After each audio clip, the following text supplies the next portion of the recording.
Hey family, welcome back to Let's Stay Married Together. Hey everybody. This is part 2 of our In the Middle series.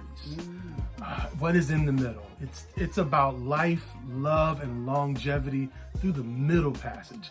What we mean by that is not the first couple of years where things are passionate, exciting, and you got all this expectation about this wonderful life. And we're not talking about the end where you're excited about the empty nest and being able to travel and all those things. But what about the middle, in the heart of it, where the little kids are running around and you got to be to work at 8 and you got traffic and you got school and meetings and games and all that stuff? How do you maintain your connection? We gave some tips the last time. The second tip we have today is just the importance of your time together and having bedtimes for your children. For those of you that are just starting out, especially if you could catch them before preschool and establish a solid bedtime, whether it's 8, 8:30, whatever time it is, stick to it. And kids will adapt when you give them some parameters to go by.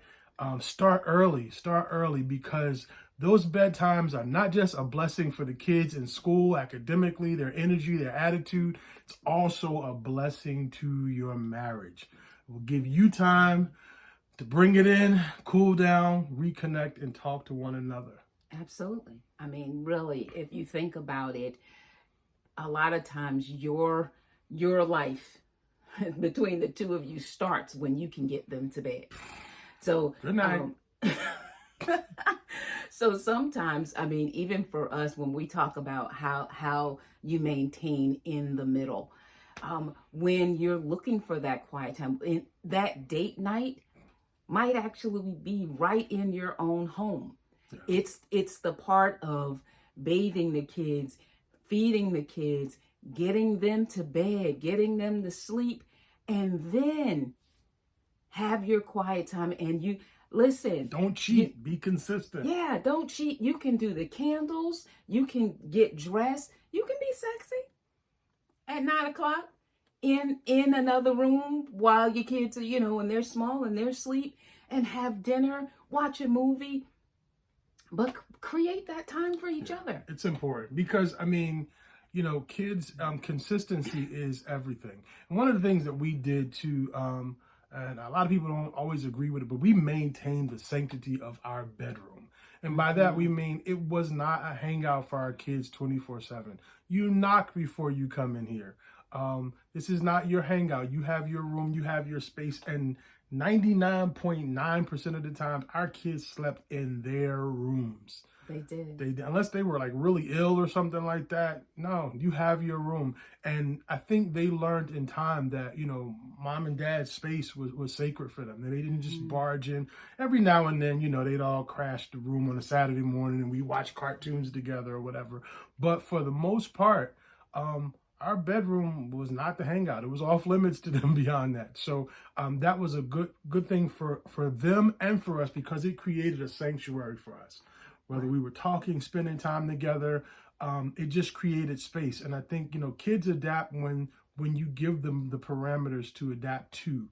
A lot of times, kids just kind of dictate how they're going to do, what they're going to do. And you think that you're giving them the best, but really the parameters, when you don't have them, it actually works against them. Yeah. And I think what it did also, it taught them the sanctity of even their own rooms. Right. They got a little older and they valued being able to go in their room and have their own space, have their private time, and understanding that, even for them, I'm knocking. Hey, can I come in? I mean, it just little things. So they knew because our door was closed. Hey, you knock, can I come in? And we're not saying that our room wasn't inviting. Because that's different, because our room was inviting. It was inviting for them. It was just they still understood that this was our space. Right.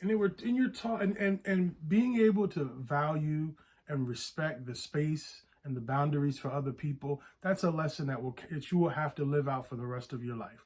There will always be other people. And I think, Not to make it too philosophical, but I think some of the problems that we have in our society is that people don't respect other people's space. They don't respect other people's privacy and things like that. I think if you can, in a small way, create that in your home, you kind of put the seeds for that early on, and you find that you have young adults who end up being respectful of other people's space, other people's opinions, other things like that. It's very important, but anything you do, it's important to start it early. Start the habits you want early, because it's far more difficult to correct things later than it is to start them right. So this is geared towards you guys that have the 2-3-year-olds. If you could get them on the right track early, it's so much easier than trying to reroute them at 8, 9, 10, 11 years old. So this is just another little tip that we thought might be helpful to you guys. It may not be helpful for everyone, but for those with the little ones, stick to your guns. Stick to your guns. It's very important,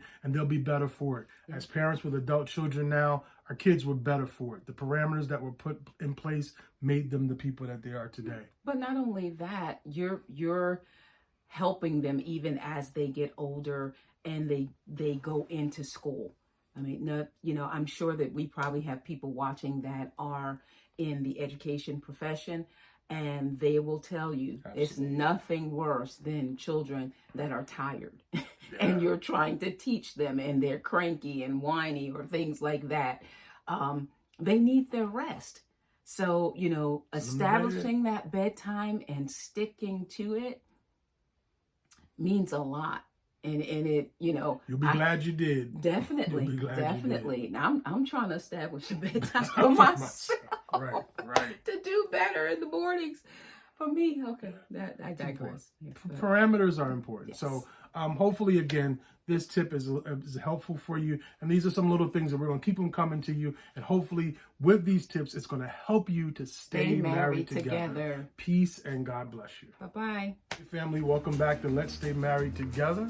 Hey everybody. We are here without our glasses. This series is on blind faith. No, it's not actually. It's not.